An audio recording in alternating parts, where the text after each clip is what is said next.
We continue our work at Ukraine Crisis Media Center and now give the floor to Vilyen Pidgornyy, Ministry of Defense spokesperson, with information about Russian military aggression in eastern Ukraine. Thank you. Good afternoon, ladies and gentlemen. Let me give you an update about the Russian aggression against Ukraine between May 22nd and 28th. Last week, the situation at the front line remained rather tense. Russian proxies continued actively violating ceasefire regime, especially in the Donetsk and Mariupol sectors. In particular, the militants in Donetsk sector continued its attempts to destroy Ukrainian weapons and military equipment in the military disengagement areas in the Ukrainian rear. One of such instances took place on May 25th, when the militants opened indirect fire using 152mm artillery at positions of Ukrainian armed forces near Volnovakha, which is over 10 kilometers to the west of the front line. On the contrary, Ukrainian military noted a distinctive decrease of militants' activity in the Luhansk sector, which was due to the ban of unauthorized opening of fire imposed by higher military command of the so-called LPR. This prohibition was introduced right before the contact group meeting in Minsk on May 24th. At the same time, compared to the week earlier, the average number of daily attacks by the enemy increased by 15%. We're talking 47 attacks per day versus 55. The highest number of ceasefire violations committed by Russia-backed militants was 61 on Friday, May 26th, and the lowest, 48 on Sunday, May 28th.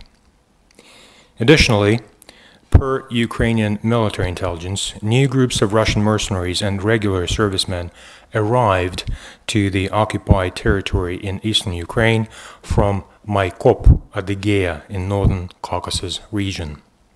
These are 18 to 25-year-old men in camouflage uniform with chevrons of 291st Artillery Brigade of the Russian Army.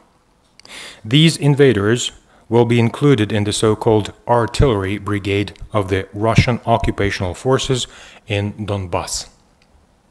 It has been already confirmed that this unit in particular regularly shells Ukrainian military positions as well as civilian towns and villages, violating Minsk agreements. Now let me inform you about the overall situation at the front line in the past week. Luhansk sector. During the week, militants used predominantly small arms. Several times they opened mortar fire low intensity. However, on Saturday, the situation was aggravated as Russia-equipped militants initiated an artillery barrage at Troitske.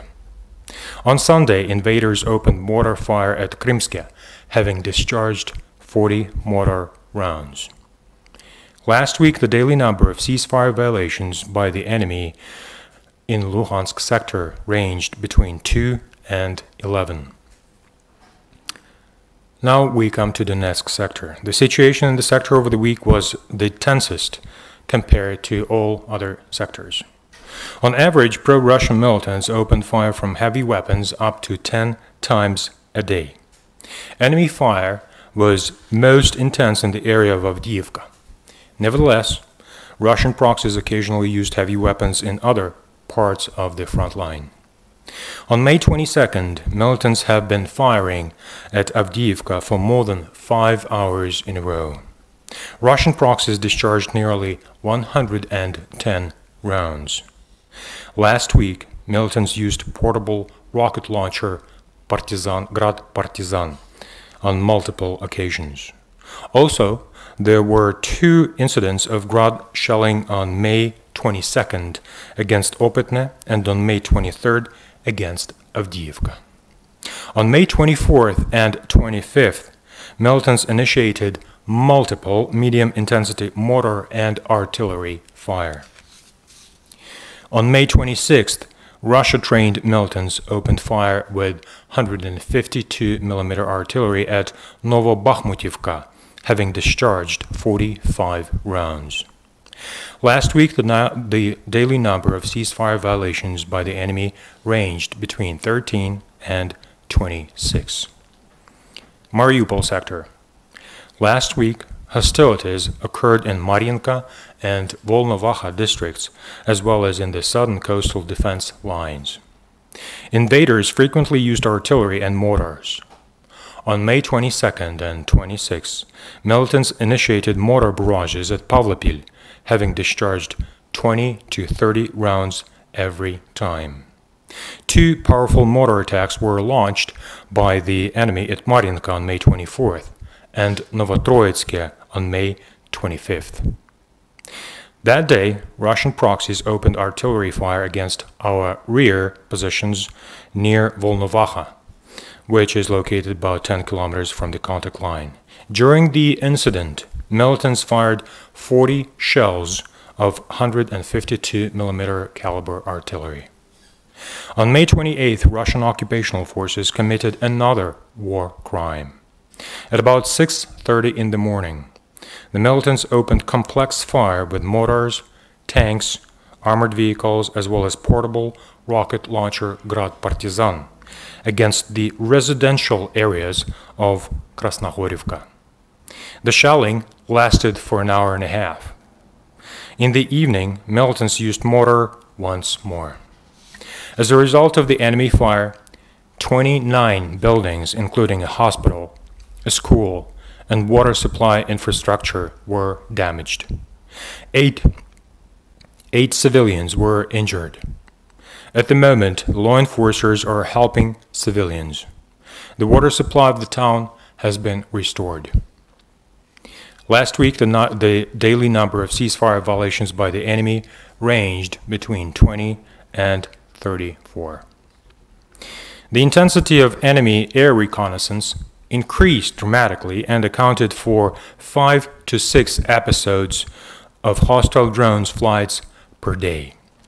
It should be noted that additionally, on May 27th and 28th, the enemy UAVs illegally crossed Russia-Ukraine border and did long flights along the route over the occupied territories. Here's the route.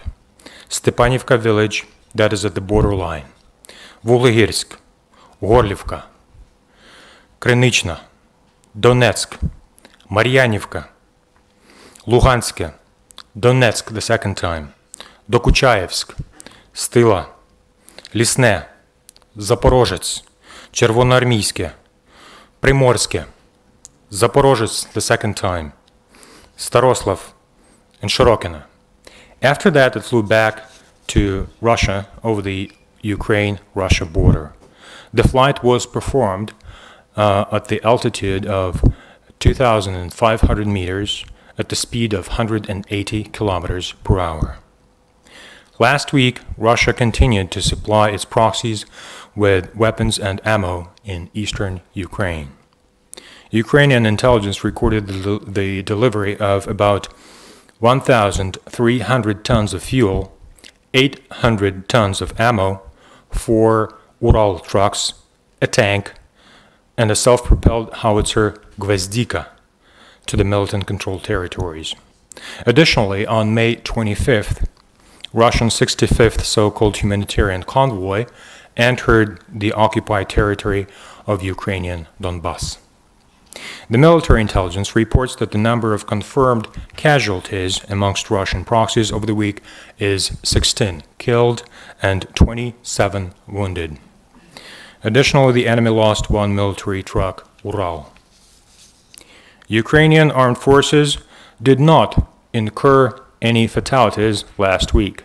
However, 29 Ukrainian servicemen were wounded in action. Ukrainian authorities arranged for access and safe passage of 16 trucks with humanitarian aid for civilians living in the occupied territories of eastern Ukraine. More than 190 tons of medicine and food were provided by the International Committee of the Red Cross and the UN High Commissioner for Refugees representative in Ukraine. That'll be all. Thank you.